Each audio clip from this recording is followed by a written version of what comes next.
नमस्कार बच्चों, जय श्री कृष्णा। स्वागत है आपका 11th होम साइंस की क्लास में। तो बच्चों, आज हम नया लेसन पढ़ने जा रहे हैं। लेसन नंबर 11, भोजन एवं स्वास्थ्य के बीच में अंतर संबंध। भोजन और स्वास्थ्य के बीच में क्या अंतर संबंध है? देखो बच्चों, जिस प्रकार से हमें जीवित रहने के लिए प्राणवायु ऑक्सीजन की आवश्यकता होती है, ठीक उसी प्रकार से हमें जीवित रहने के लिए जल और भोजन की भी आवश्यकता होती है। हमारे शरीर को स्वस्थ रखने के लिए, हमारे अच्छे स्वास्थ्य के लिए जल और भोजन की भी हमें आवश्यकता होती है। और भोजन न केवल जीवित रहने के लिए ही आवश्यक है, बल्कि ये हमारे शरीर के अंदर विभिन्न प्रकार की कार्यों को, जैसे हमारे दैनिक कार्यों को करने के लिए भी हमें भोजन की आवश्यकता होती है। चलना है, उठना है, खाना है, पीना है, सोना है, पढ़ना है, लिखना है, खेलना है। तो हमारे विभिन्न प्रकार के दैनिक कार्यों को करने के लिए भी हमें ऊर्जा की आवश्यकता होती है। और ये ऊर्जा हमको किससे मिलती है? जल और भोजन से ही मिलती है। तो कहने का मतलब ये है कि जीवित रहने के लिए हमें प्राणवायु की तो आवश्यकता होती है, साथ साथ हमें जल और भोजन की भी आवश्यकता होती है। और जल और भोजन की आवश्यकता सिर्फ जीवित रहने के लिए ही नहीं होती, बल्कि हमें अपने विभिन्न प्रकार के दैनिक कार्यों को करने के लिए भी होती है। इसके साथ साथ भोजन और जल से हमें जो है ऊर्जा प्रदान मिलती है, और इसी ऊर्जा से हमारे शरीर की वृद्धि और विकास भी होता है। हम विभिन्न कार्यों को कर भी कर पाते हैं। हमारे शरीर की जो आंतरिक क्रियाएं हैं, उनके नियमन को संपादित करने के लिए भी जो है जल और भोजन की आवश्यकता होती है। और संतुलित भोजन ग्रहण करने से ही जो है हमारा स्वास्थ्य जो है वो अच्छा रहता है। और भोजन और स्वास्थ्य के बीच में अंतर संबंध को समझने के लिए सबसे पहले बच्चों, हम भोजन के बारे में समझेंगे कि भोजन क्या है। तो हमने देखा कि हमें जीवित रहने के लिए प्राणवायु, जल और भोजन की आवश्यकता होती है। और भोजन हमारे शरीर के विभिन्न कार्यों को करने के लिए भी हमें ऊर्जा प्रदान करता है। और भोजन के बिना भी हम जीवित नहीं रह सकते, जिस प्रकार से प्राणवायु ऑक्सीजन के बिना। अब चलते हैं, भोजन क्या है। भोजन को यदि हम देखें तो भोजन जो है हम कह सकते हैं कि भोजन वह ठोस और तरल पदार्थ है जो कि जिसको हम जो है ग्रहण करते हैं। और ग्रहण करने से हमारे शरीर के अंदर जाकर के उसका पाचन होता है। और पाचन होने के बाद उसका अवशोषण होता है। और ये इससे जो ब्लड बनता है या इससे जो ऊर्जा बनती है, उसका हम विभिन्न प्रकार के कार्यों को करने में जो है वो हमें मदद मिलती है। या फिर हमारे शरीर की वृद्धि और विकास भी इसी के द्वारा होता है। तो हम कह सकते हैं कि हमारे शरीर के अंदर इस भोजन का पाचन जब होता है, तो उसके बाद जटिल खाद्य पदार्थ जो होते हैं सरल खाद्य पदार्थों में बदल जाते हैं। और फिर इसका अवशोषण होता है। और अवशोषण होने के बाद ही विभिन्न तरह के शारीरिक और मानसिक कार्यों के लिए ये काम में लिया जाता है। तो अब हम इसकी परिभाषा इस प्रकार से दे सकते हैं कि भोजन एक वह वस्तु है जिसको हम प्रतिदिन ग्रहण करते हैं। इससे हमें ऊर्जा मिलती है, इससे हमारे शरीर का निर्माण होता है, इससे हमारे शरीर की वृद्धि और विकास होता है, इससे हमारे शरीर के द्वारा विभिन्न दैनिक कार्यों को करने के लिए हमें ऊर्जा मिलती है। तो उस तरल और ठोस पदार्थ को, या उस तरल और ठोस वस्तु को जिसको हमारा शरीर ग्रहण करता है और जिसका पाचन होता है, उसे हम क्या कहते हैं? भोजन कहते हैं। अब यदि हम आगे चलें कि शरीर का संरक्षण यदि हमें करना है, तो इसके लिए हमें जो है पोषण की भी आवश्यकता होती है। तो पोषण हमको किससे मिलता है? भोजन से ही मिलता है।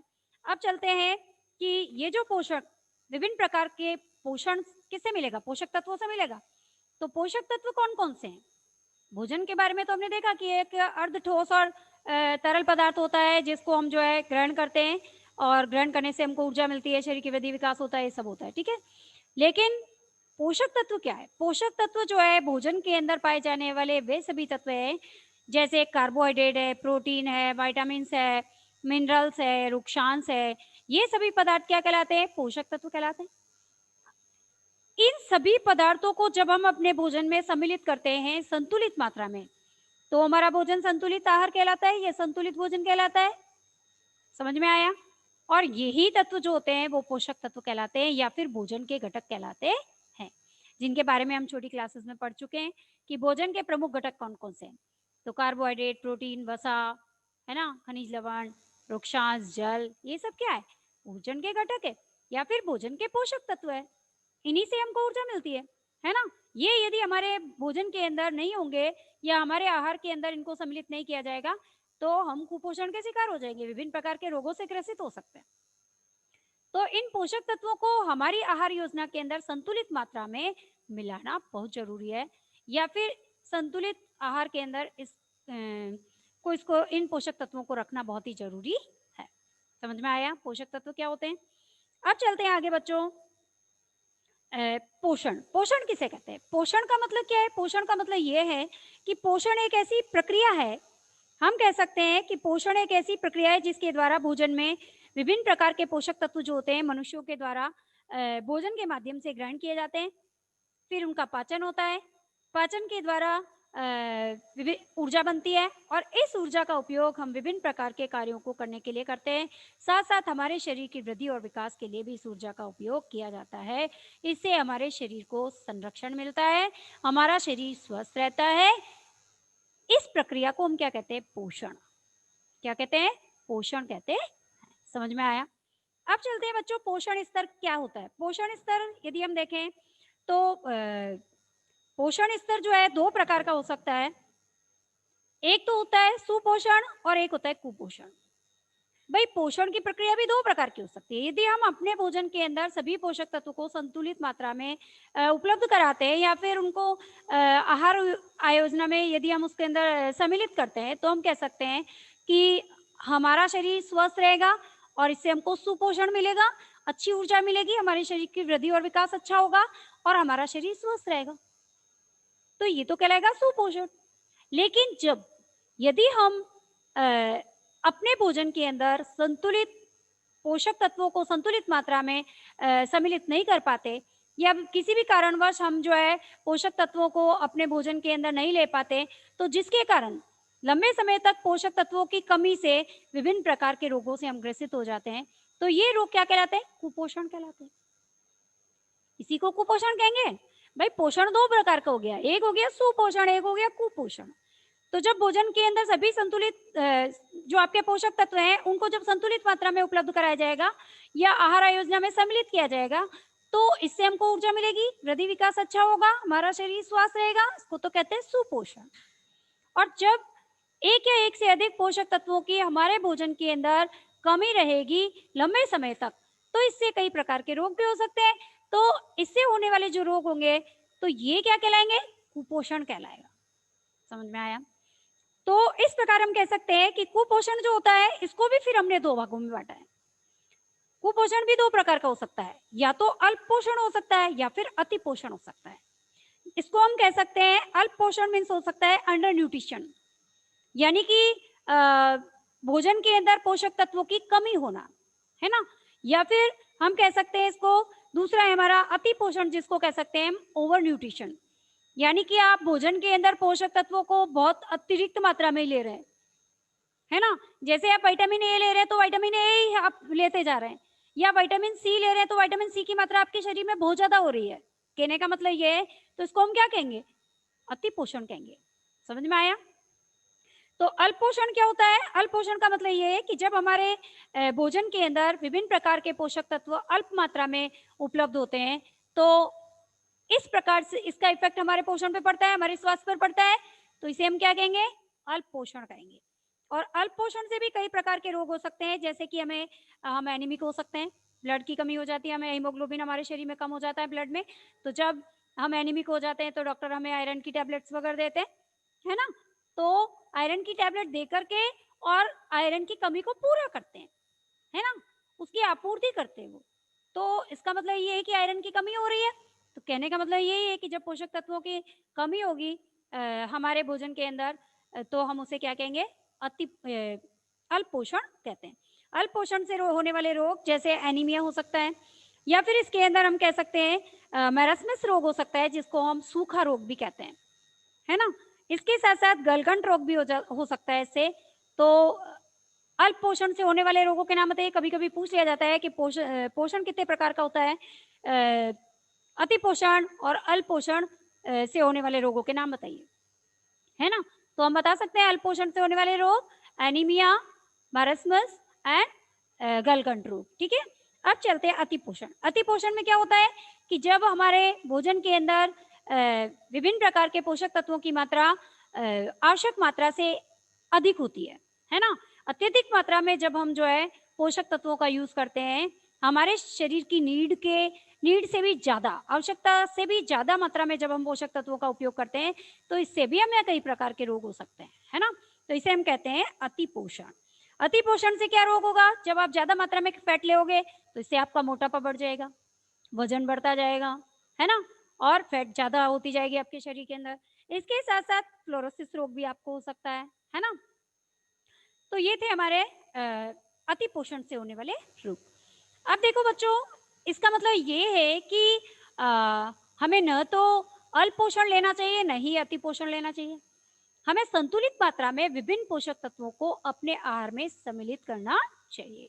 नहीं तो अल्प पोषण से भी विभिन्न प्रकार के रोग हो सकते हैं और अति पोषण से भी विभिन्न प्रकार के रोग हो सकते हैं। अब चलते हैं बच्चों, स्वास्थ्य क्या होता है?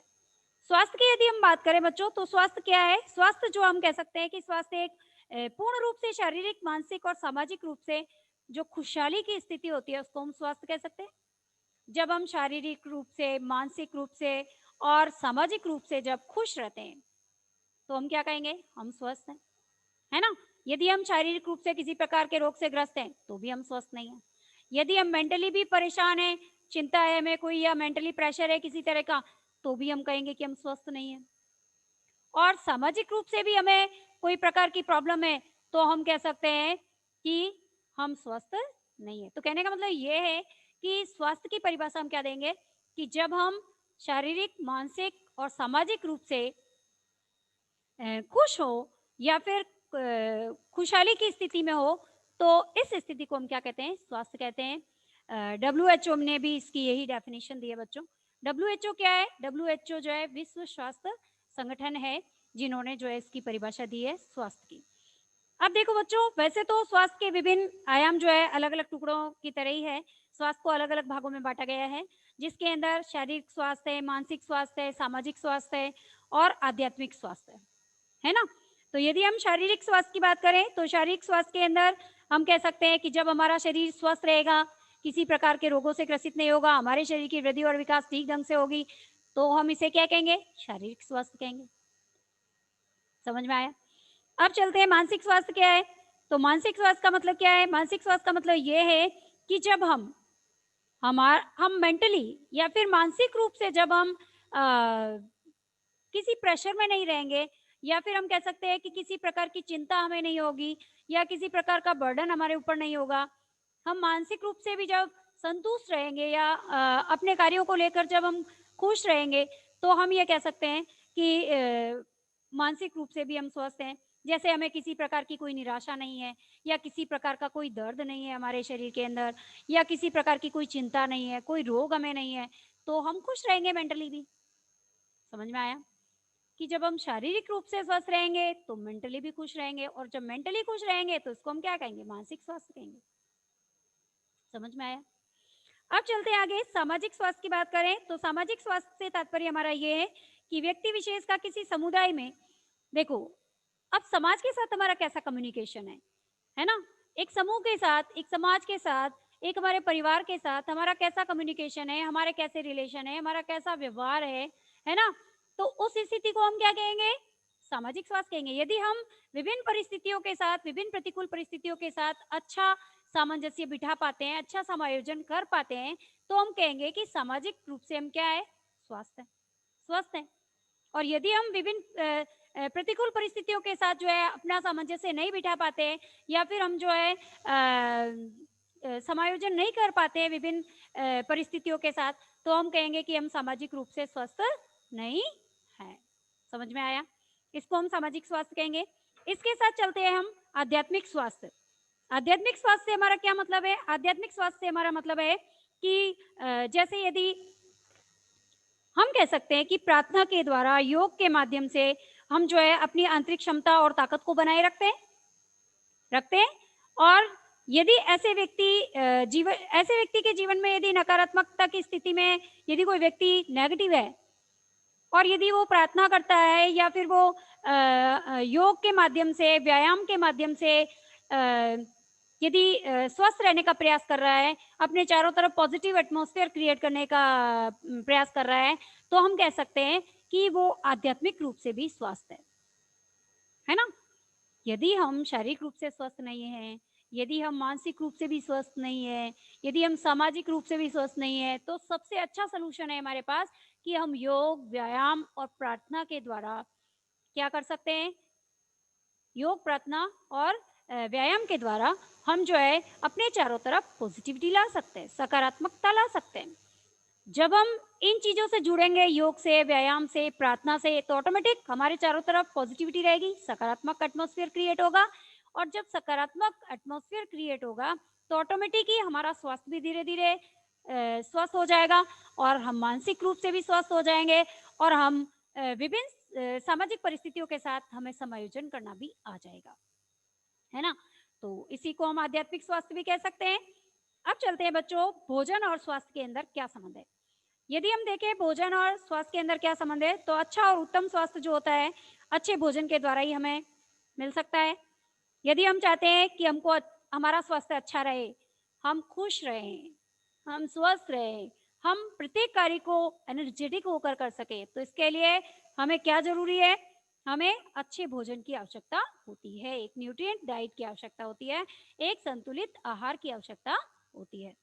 तो हम कह सकते हैं अ, अच्छे भोजन से हमारा यही अभिप्राय है कि भोजन में सभी पोषक तत्व जो है जब उचित मात्रा में मिले होंगे तो वो भोजन संतुलित होगा और उसको लेने से हम भी स्वस्थ रहेंगे। तो यदि मूल रूप से यदि हम इसको समझें तो पोषक तत्व ही हमारे शरीर को बनाते हैं। इन पोषक तत्वों से ही हमारे शरीर का निर्माण होता है, हमारे शरीर की वृद्धि और विकास होता है और सभी शारीरिक गतिविधियां जो है सुचारू रूप से चलती है। तो इसके लिए पोषक तत्व हमारे शरीर के लिए बहुत ही आवश्यक है और पोषक तत्वों के अभाव से हमारा पोषण स्तर जो होगा वो घट जाएगा, हमारी पोषण क्षमता घट जाएगी, हमारे शरीर रोग से ग्रसित हो सकता है और बच्चों में पोषक तत्वों की कमी होने से विभिन्न प्रकार की शारीरिक और मानसिक विकास में भी बाधा आ सकती है। उनका शारीरिक वृद्धि और विकास ठीक ढंग से नहीं होगा जिससे कि वो आगे जाकर वीक रह जाएँगे और फिर वो किसी भी फ़ील्ड के अंदर उन्हें सक्सेस मिलने में बहुत ही दिक्कत आएगी। तो हम कह सकते हैं कि हमें बचपन से ही जो है बच्चों की डाइट का विशेष ध्यान रखना चाहिए। सभी पोषक तत्वों को उनके आहार आयोजन में शामिल करना चाहिए और उनको एक न्यूट्रिएंट डाइट हमें देनी चाहिए। और शारीरिक विकास के धीमे होने से शरीर रोगग्रस्त हो सकता है।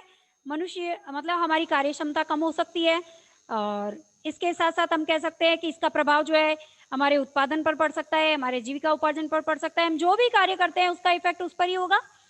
चाहे हम जॉब करते हैं, चाहे हम कोई बिज़नेस करते हैं, तो हम वहाँ पर अपना 100% नहीं दे पाएँगे, यदि हमें न्यूट्रिएंट डाइट नहीं मिलेगी तो।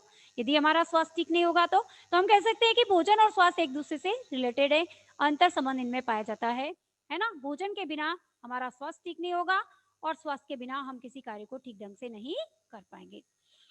तो इस प्रकार से हम यही कहेंगे अंत में कि हमें अपने भोजन के अंदर जो है सभी पोषक तत्वों को संतुलित मात्रा में जो है वो सम्मिलित करना चाहिए। अपनी आहार योजना को इस प्रकार से हमें बनाना चाहिए जिससे कि हमारे पूरे परिवार को संतुलित आहार मिल सके, उनकी वृद्धि और विकास अच्छा हो, उनका स्वास्थ्य अच्छा रहे और हमारा परिवार जो है स्वस्थ रहे और वो अपने सभी कार्यों को सुचारू रूप से नियमित तरीके से और अच्छे ढंग से कर सकें और अच्छे ढंग से करते हुए अपनी सफलता को प्राप्त कर सकें। तो इस प्रकार बच्चों आज हमने भोजन और स्वास्थ्य में अंतर संबंध के बारे में पढ़ा और आपको अच्छा लगा होगा और यदि कोई आपको डाउट है तो आप उसमें पूछना और आज हमारी क्लास यहीं कंप्लीट होगी, ये लेसन भी हमारा यहीं कंप्लीट हो रहा है। तो धन्यवाद बच्चों, जय श्री कृष्णा। नेक्स्ट लेसन हम नेक्स्ट क्लास के अंदर कंटिन्यू करेंगे। धन्यवाद।